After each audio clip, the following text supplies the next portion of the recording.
We have a lot to cover in today's video, including the latest trade talk for the NHL offseason. Will the Montreal Canadiens continue to use their draft capital to make another splash at the draft? Could they target youngster Trevor Zegras? We also have the latest on Erik Karlsson and his future in Pittsburgh, or could it be in Ottawa? Or what's the latest on that scenario? Plus, Ryan Johanssen doesn't seem to have a future in Philadelphia. What's the latest on him? Plus, we also have some updates regarding the upcoming general manager meetings. What topics are they looking at? We have an update on the Arizona Coyotes arena situation.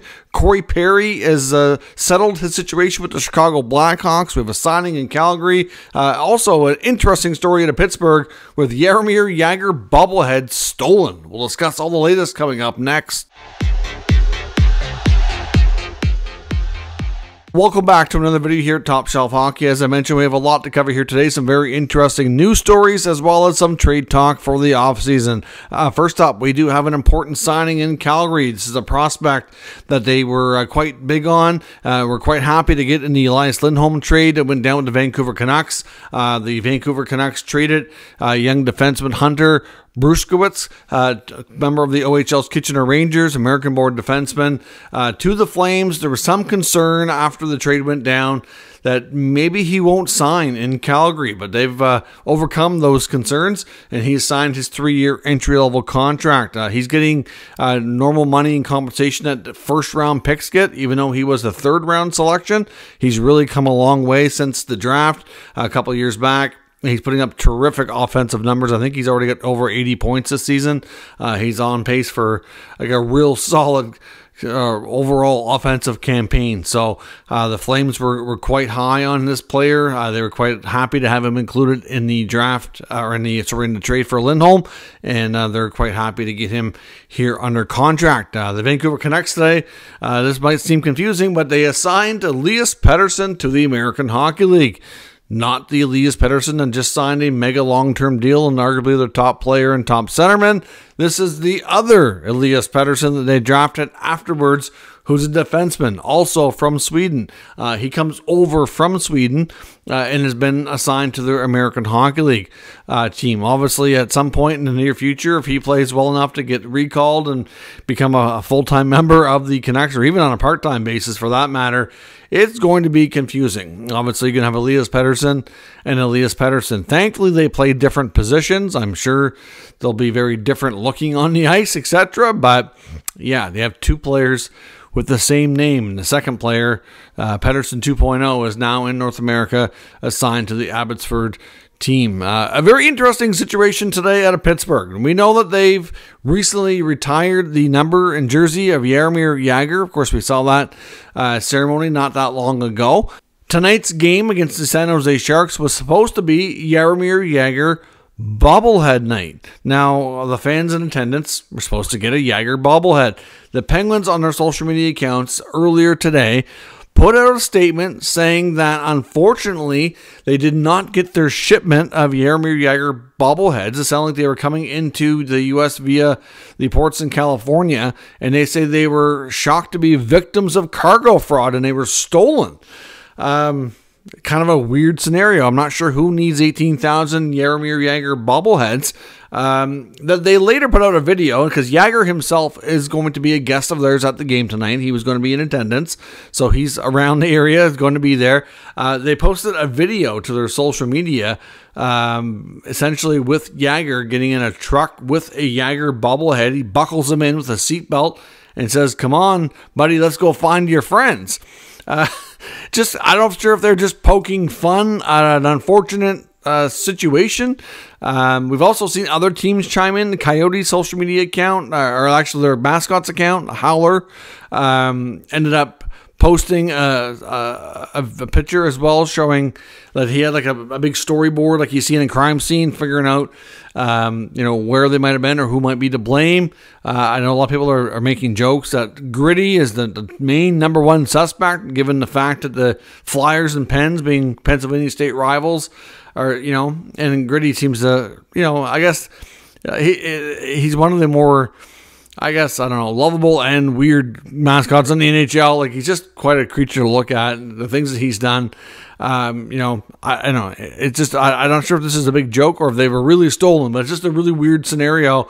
It sounds to me like it is a true story. I can't see Pittsburgh making a big joke about it and posting that they were stolen. So anybody who's got tickets for tonight's game that's supposed to be receiving a bobblehead instead is going to be given a voucher with a scannable QR code or barcode or what have you, and they will be able to redeem that at a later date once they have the bobblehead. So they're either going to have to try to track down this shipment and see if they can get their hands on them, or they're going to have to get new ones. Either way, they won't be in time for tonight's game. We'll see by the time my video makes it to YouTube here. Maybe there'll be further developments on this odd story, but unfortunately, it looks like Jagr Bobblehead night isn't going to go as planned. It's another update as well today on the Arizona Coyotes arena situation. We discussed yesterday that we were going to be expecting an update today, discuss some other details and you know, pros and cons that we learned about the land and potential arena build, whatnot.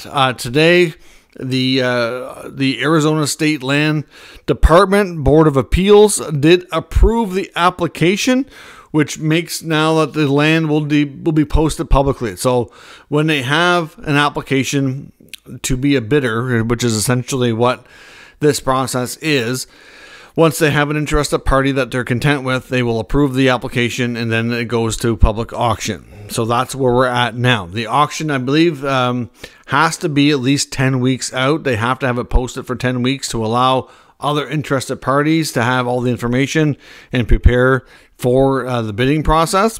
So at this point, we don't know if there's any other interested parties. It's believed the Coyotes have had their eye on this piece of land and being prepped for it for several months.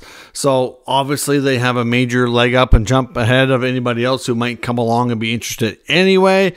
I would suspect that the odds of them winning the bid are probably good, but we don't know. Again, there could be an unknown party that we don't know about. And with it being 10 weeks, like you're looking at probably later in June before they can bid. So even though all that's positive, like I said yesterday, my concern is I don't think the NHLPA is going to be too happy here because we're going to be well into June. Like what if something goes wrong and they don't win the bid? They have to almost have plans A and B running simultaneously for either staying in Arizona or relocating and knowing what they're going to do. So are they going to let them proceed with that? Are they going to, they also have to look over the plans. I think the NHL and the PA and everybody involved here that has a stake. And is there going to be pushback? Like I said, there are some concerns. So interesting to see how this develops. But for right now, a positive step forward that they've got their approval for the application. The land is going to public auction. As of right now, they're believed to be the only bidder. And the main downfall here is the timing that it takes, where it has to be at least 10 weeks. So it could be well into the summer before we really get any further updates on the situation, unless there's major pushback from the league or the PA that may kind of cause this to be all for nothing, but we don't know what's going to happen.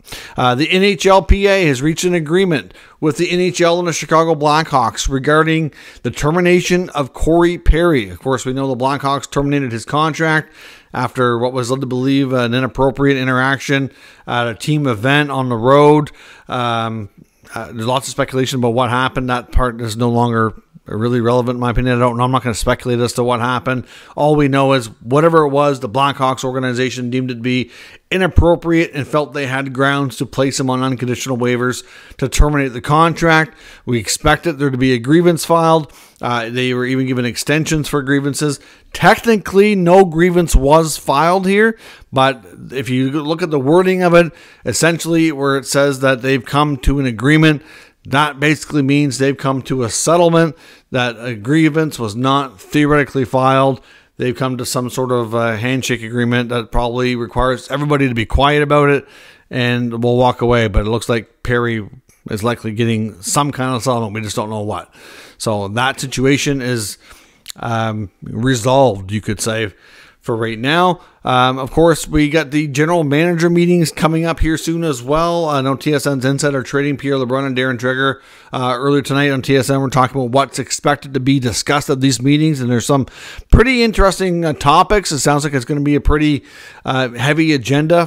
For example, looks like they're going to be talking with player safety and George Parros. Now, this is not unusual. George Parros in the Department of Player Safety goes to these GM meetings on a regular basis and does presentations and gives them information. This is not anything that's new or unusual. However, it is expected that this time around is going to be a much more expensive presentation, and it sounds like at least there are some, I'm not sure how many, but the TSN insiders were alluding that some GMs seem to have some concerns with the consistency of the decisions from player safety, which is something I often gripe about here on the channel. Like there are some situations I feel like they get right.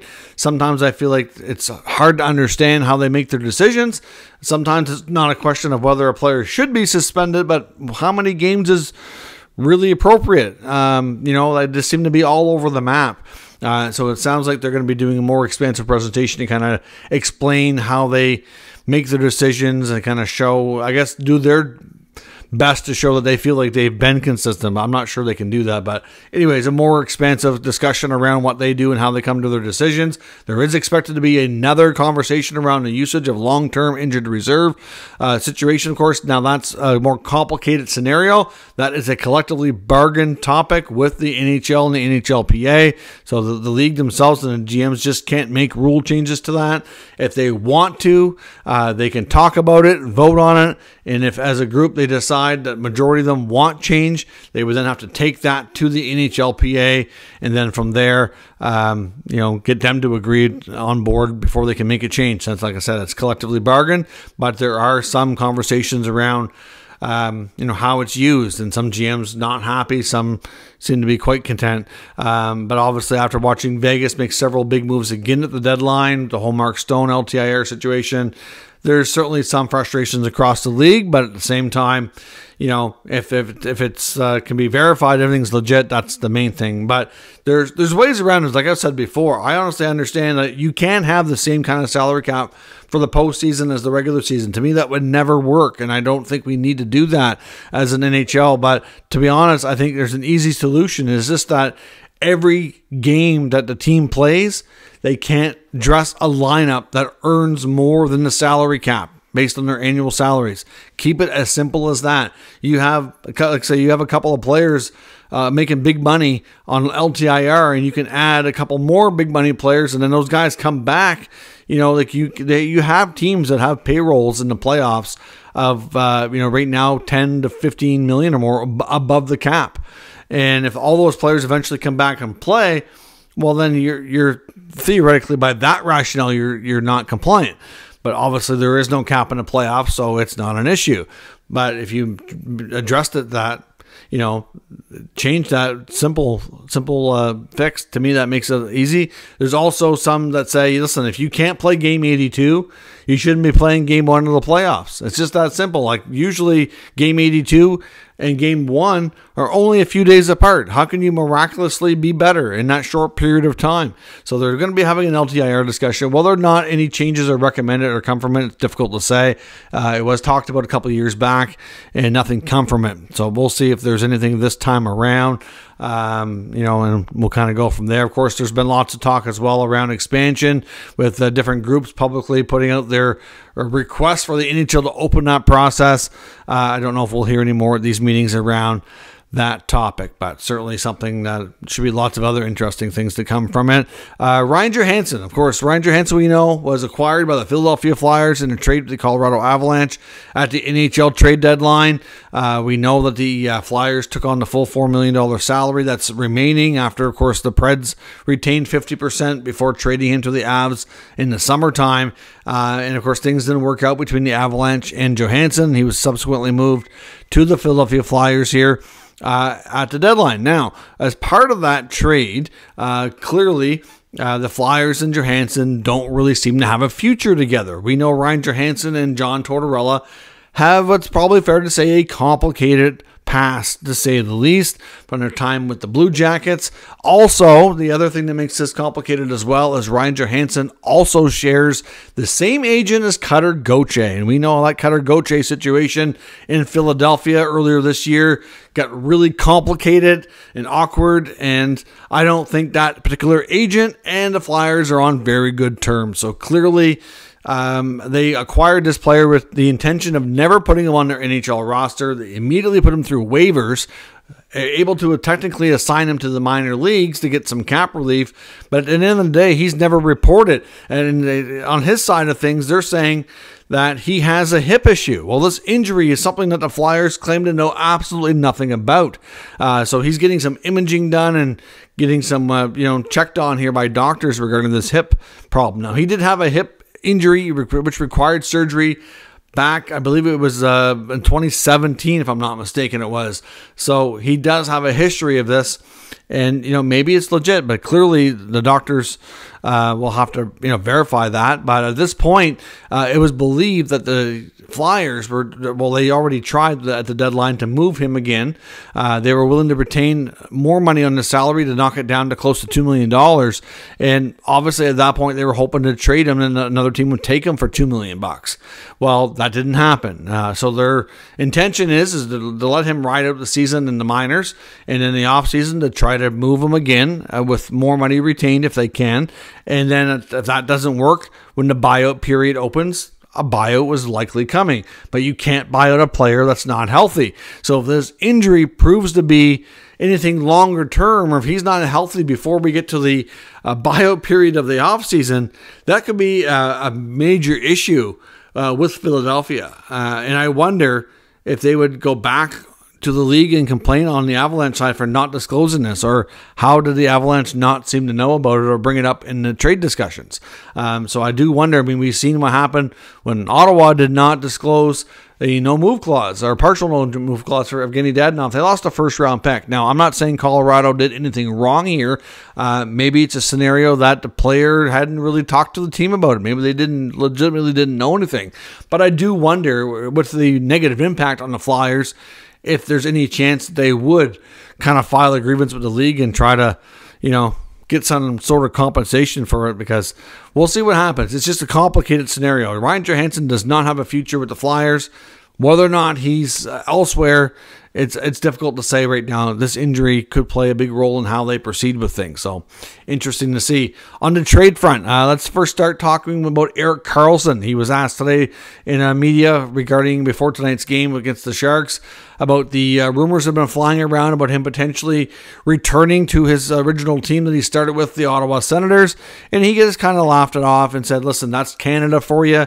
Canadian media, he said, has a lot of airtime to fill. They don't always have a lot of topics to cover. And while they like to play a lot of what-if scenarios to kind of get people talking and, have something to talk about. And he's not completely wrong. Canadian media, I'm sure overall, especially with the sportscasting, does cover the NHL probably a lot more extensively than a lot of U.S. outlets do. And they do have, obviously, the Sportsnet and TSN insiders that do spend a lot more time speculating on things than you see in the U.S. That's definitely fair to say.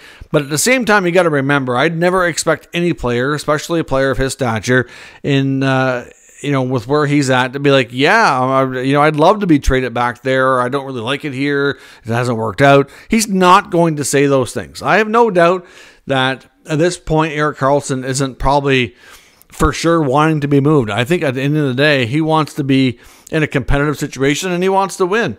That's, obviously an important thing for him at this stage of his career, especially. He made that clear. That's why he wanted out of San Jose, was because they were nowhere near winning. Pittsburgh was supposed to be a lot closer, and that hasn't worked out. And he acknowledged that season hasn't gone the way that they had hoped, but there's a good group of guys. He's happy there, and he has no intentions of asking to leave, so to speak. Which, really, would you expect a player under contract for the team to come out publicly and say anything differently? No, you wouldn't. He's not going to do that. That would be a complete PR disaster. I'm not saying for sure that he wants to go to Ottawa. I'm not saying he wants to leave Pittsburgh. All I'm saying is that I've seen and heard this scenario from enough different sources that I do think there's something to it, and it could be more of a case of the Senators having interest in him. I mean, at the end of the day, I don't think he would reject the idea if he's being told, hey, listen, we decided we're going to go in a different direction. We're going to move you. Ottawa's really interested. We have a deal we like. I have no doubt he would do that. But is he looking for it? Not necessarily. So at the end of the day, I do think there's a decent chance that Dubas does try to move Karlsson. Not a given that he does by any means, but I've seen and heard the interest from the Ottawa side from enough places and sources that I just think there's something to it. It doesn't mean it's going to happen, but I would not be one bit surprised if they do indeed continue to try. And that's all we can say for right now. Now, Toronto Maple Leafs youngster Nick Robertson made some comments to the media, and you could probably say that might be ill-advised. That's the way it was described by Toronto-based media. Nick Kypreos, of course, former player, current member of the Sportsnet family, where he spent so many years. Obviously had a break from Sportsnet for a while, but back on Sportsnet and does some hockey analyst work, as well as a podcast and radio show with Justin Bourne. And he also writes for the Toronto Star a little bit as well. And essentially, Nick Robertson is one of those players that's not out of his rookie contract. Like, he's still waivers exempt for this season. And this will be the end of it, though, I believe. I think after this year, he's not waivers exempt anymore. And we've seen at the NHL trade deadline that he was demoted. Now, this is not the only time this year that he spent in the minors, but at the NHL trade deadline, a lot of teams wanted the absolute most flexibility they could get, because going into the deadline, they didn't know who they were going to need, like how much roster spots they're going to need. You just don't know what deals are going to come up. So you want to set yourself up with the maximum flexibility. Unfortunately for a guy like Robertson, who's still waivers exempt, he was sent down. Now, they also put William Lagesson on waivers, and they did end up losing him. He was picked up by the Ducks. Robertson has been kind of a numbers game victim because of that status on occasion before. And when he was asked about it, the comments he made, I don't think is going to do him any favors. He's already been a player that's been mentioned, which, you know, for leading to the deadline as a player who could be moved in a bigger deal. If the Leafs want to go out and try to bring in a top pair defenseman or like a top six forward or a bigger name player, that they're going to want some good young assets in return, that it sounds like the Leafs will be willing to part with Robertson. That's the general feeling from a lot of Toronto media. And that never happened. The only moves we saw Brad Treliving do around his first deadline as a GM of the Leafs was some tinkering and some depth moves. You know, they brought in some depth. Nothing serious, they brought in Dufour, Edmondson, like, you know, nothing crazy at all. They gave up a couple of mid to late round picks. Okay, so we'll see. Like, they didn't do anything major. But when we get to the offseason, especially depending on how the playoffs go, if they have an early exit, you know they're probably going to make more substantial changes.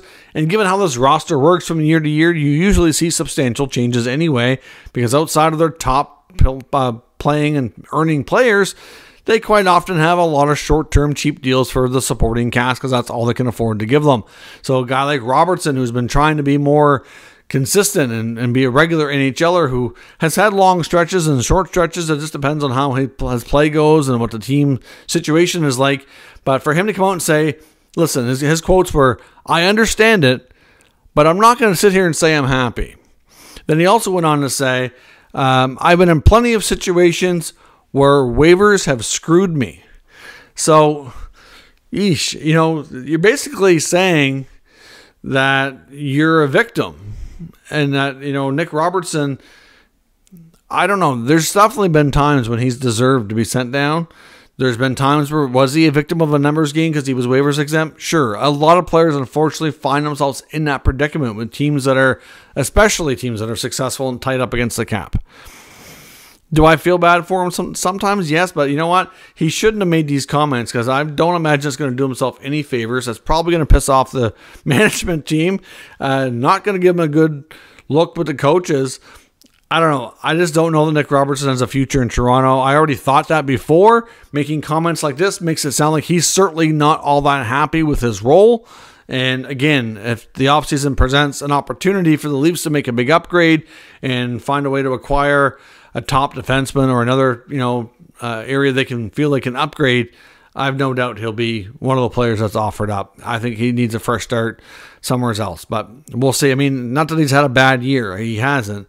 I don't know. I understand at this point for him, after all this time, he feels like he should have a more consistent role, but it's not there.